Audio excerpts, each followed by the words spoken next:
Hello friends, welcome to number 1 study. इस video में हम देखेंगे क्लास 7 संस्कृत की बुक का चैप्टर नंबर 1 सुभाषितानी। सुभाषितानी मतलब क्या होता है? सुंदर वचन। तो आपको यहाँ पे 6 श्लोक गिवन है और 6 श्लोक में ना बहुत ही अच्छे अच्छे वचन आपको यहाँ पे बताए गए हैं। ठीक है, तो स्टार्ट करते। फर्स्ट श्लोक है यहाँ पे, पृथिव्यां त्रीणि रत्नानि जलमन्नं सुभाषितम् मूढ़े पाषाण खंडेशु रत्न संज्ञा विधीयते। अब इनके मीनिंग्स देखते हैं। पृथ्वी व्याम का अर्थ होता है धरती पर, पृथ्वी को धरती बोलते हैं ना। त्रिणी मतलब 3, ठीक है। रत्नानी मतलब रत्न होते हैं। जलमन्नम यहाँ पे 2 वर्ड्स है, जल और अन्न, ठीक है, जल अन्न। सुभाषितम मतलब होता है सुंदर विचार। मूढ़े का अर्थ होता है मूर्खों के द्वारा, ठीक है। पाषाण खंडेशु का अर्थ होता है पत्थरों के टुकड़ों में, ठीक है। रत्न संज्ञा मतलब रत्न का नाम देना। विधीयते मतलब होता है किया जाता है। तो इसका अर्थ क्या होगा? पृथ्वीव्याम त्रीणि रत्नानि जलमन्नम सुभाषितम मतलब धरती पर 3 ही रत्न है, जल, अन्न और सुंदर वचन। मूढ़े पाषाण खंडेशु रत्न संज्ञाम विधीयते मतलब मूर्खों के द्वारा ही पत्थर के टुकड़ों में रत्न का नाम दिया जाता है।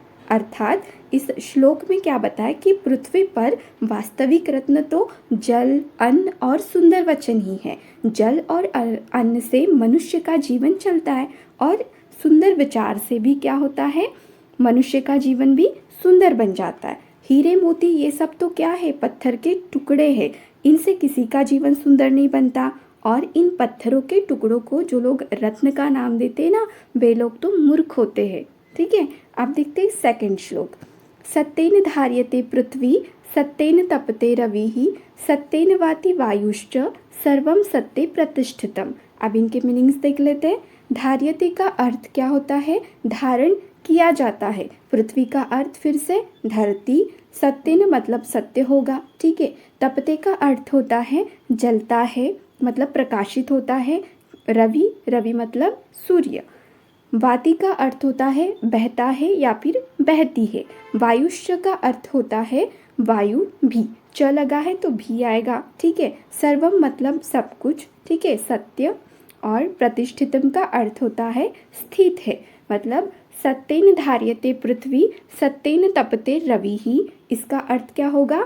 सत्य के द्वारा धरती को धारण किया जाता है और सत्य के बल से ही सूर्य प्रकाशित होता है। फिर आता है सत्येन वाति वायुश्च सर्वं सत्ये प्रतिष्ठितम् मतलब वायु भी सत्य से ही बहती है। इस प्रकार सब कुछ सत्य पर ही प्रतिष्ठितम मतलब स्थित है। इसका अर्थ क्या होगा? इस श्लोक में ना सत्य का महत्व बताया गया है। सत्य के बल पर कठिन से कठिन कार्य किए जा सकते और पृथ्वी सत्य के बल पर ही सारे प्राणी और मतलब जो भी जड़ पदार्थ है ना, वो धारण कर रही है। सूर्य जो है वो सत्य के बल पर ही निरंतर जलता रहता है। वायु भी सत्य के बल पर निरंतर बहती रहती है। इस प्रकार सारा ब्रह्मांड जो है ना, वो सत्य पर ही टिका हुआ है और सत्य को जीवन में अवश्य ही अपनाना चाहिए, ठीक है। समझ में आया? अभी देखते हैं थर्ड श्लोक। थर्ड में बताया, दाने तपसी शौर्ये च विज्ञानी विनये नये विस्मयो नहीं कर्तव्यो बहुरत्ना वसुंधरा। पहले तो मीनिंग्स देख लेते हैं।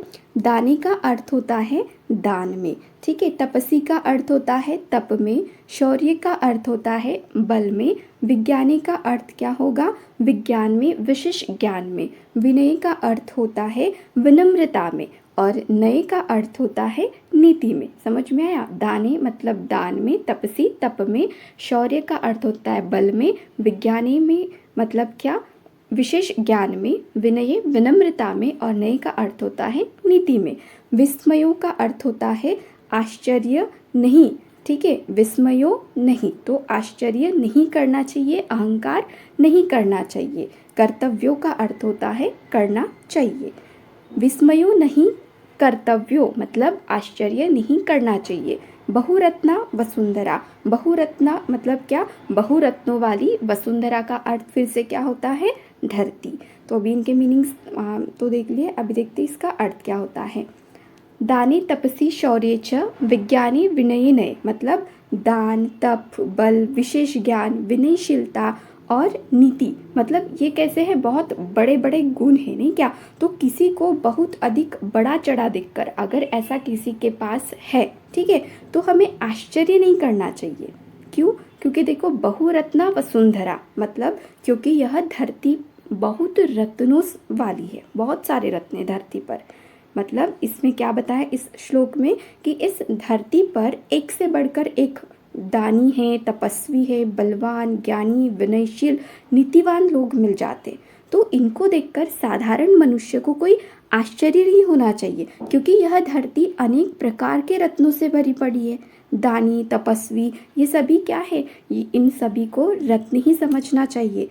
और अगर कोई व्यक्ति स्वयं ही दानी है, तपस्वी है, बलवान है या फिर विनम्र, नीतिमान है, ठीक है, तो उसे अपने इन गुणों पर कोई अहंकार नहीं करना चाहिए, क्योंकि धरती पर और भी बहुत से दानवीर, तपस्वी, ये सभी लोग ऑलरेडी हैं धरती पर, ठीक है। तो कोई अगर है दानी, तपस्वी, बलवान वगैरह है, तो उनको क्या नहीं करना चाहिए, अहंकार नहीं करना चाहिए।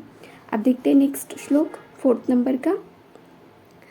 सद्भिरेव सहासीत सद्भिः कुर्वीत संगीतम सद्भिर्विवादम मैत्री च नासब्दी किंचिदाचरेत। इसका इनकी मीनिंग्स देख लेते हैं। सद्भिरेव का अर्थ होता है सज्जनों के साथ ही, सज्जन मतलब अच्छे विचार वाले लोग, ठीक है।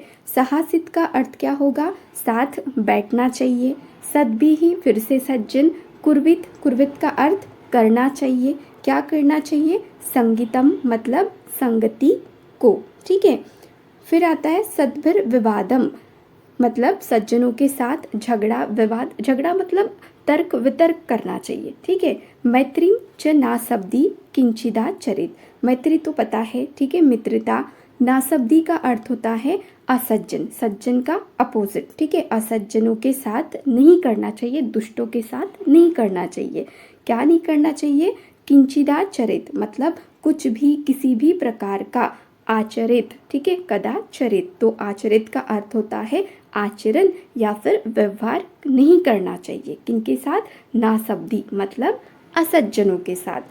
तो इसका अर्थ क्या होगा फिर, सद्भिरेव सहासित सद्भिः कुर्वीत संगीतम सद्भिर्विवादम मैत्रीं च नासब्दी किंचिदाचरेत, मतलब सदा सज्जनों के साथ ही बैठना चाहिए, सज्जनों की संगति करनी चाहिए, सज्जनों के साथ ही झगड़ा मतलब तर्क वितर्क करने चाहिए, और सज्जनों के साथ ही मित्रता करनी चाहिए।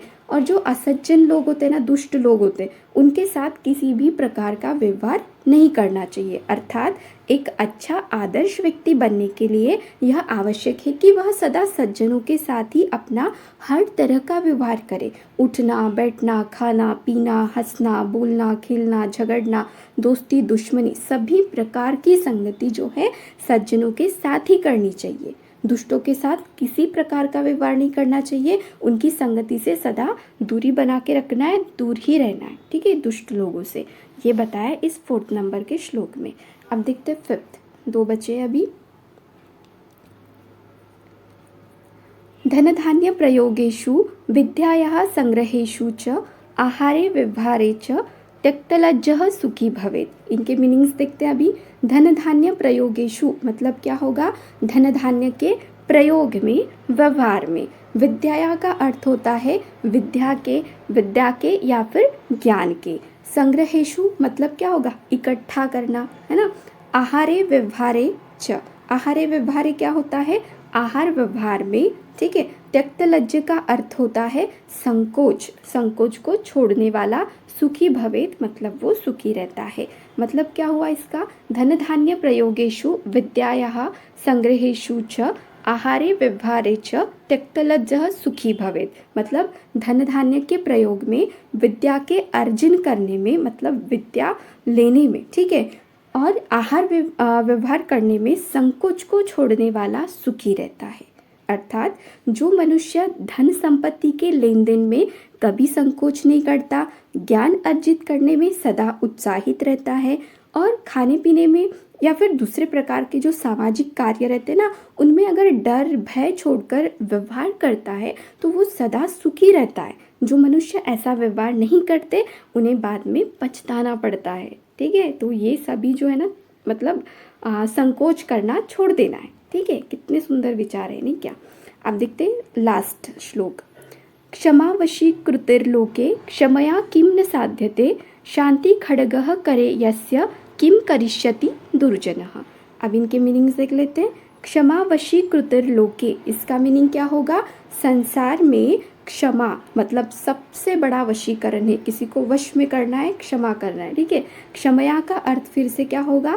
क्षमा द्वारा किम न साध्यते, मतलब कि हम क्या सिद्ध नहीं कर सकते। ठीक है, बहुत कुछ सिद्ध कर सकते। शांति खड्गः का अर्थ होता है शांति रूपी तलवार से। ठीक है, करे करना है। यस्य का अर्थ होता है जिसके। किम करिष्यति का अर्थ क्या होगा? मतलब क्या करेगा, क्या बिगाड़ेगा। कौन? दुर्जन। दुर्जन मतलब दुष्ट मनुष्य। मतलब इसका अर्थ क्या होगा फिर? क्षमा वशी कृतिर्लोके क्षमया किम न साध्यते, मतलब संसार में क्षमा ही सबसे बड़ा वशीकरण है। अर्थात दूसरों को अपने वश में करने का साधन है क्षमा। ठीक है, शांति खड्गः करे यस्य किम करिष्यति दुर्जन, मतलब इस श्लोक में क्या बताया कि क्षमा द्वारा संसार में कौन सा कार्य सिद्ध नहीं किया जा सकता। सभी कार्य जो है ना क्षमा से ही सफल हो जाते। जिस मनुष्य के हाथ में शांति की तलवार हो, दुर्जन उसका क्या बिगाड़ेगा, अर्थात दुर्जन उसका कुछ भी अनर्थ नहीं कर सकता। ठीक है, मतलब इस श्लोक में क्या बताया गया है कि क्षमा के महत्व को समझाया गया है। संसार में यदि हमें दूसरों को अपना बनाना चाहते ना हम लोग, तो उन्हें अपने वश में करने के लिए, अगर हम उन्हें अपने वश में करना चाहते तो क्षमा से बढ़कर कोई दूसरा साधन नहीं है, क्योंकि क्षमा ही सबसे बड़ा वशीकरण है। शांत स्वभाव क्षमाशील मनुष्य का दुर्जन भी कुछ अपकार मतलब कुछ भी बुरा नहीं कर सकता। ठीक है, तो क्षमा करने का गुण सभी में होना चाहिए। तो बहुत ही सुंदर विचार थे। ठीक है, यहाँ पे हमारे 6 श्लोक जो थे वो हमने कंप्लीट कर लिया। अब इसके बाद तो यहाँ पे शब्दार्थ है जो हमने अभी देख चुके हम लोग। ठीक है, और यहाँ पे इंग्लिश में भी इनके मीनिंग्स हैं। अब इसके बाद एक्सरसाइज है आपकी अभ्यास, ये हम नेक्स्ट वीडियो में करेंगे। अगर वीडियो अच्छी लगी हो, हेल्पफुल लगी हो, तो वीडियो को लाइक करना, अपने फ्रेंड्स के साथ शेयर करना और चैनल को सब्सक्राइब जरूर करना। Thank you.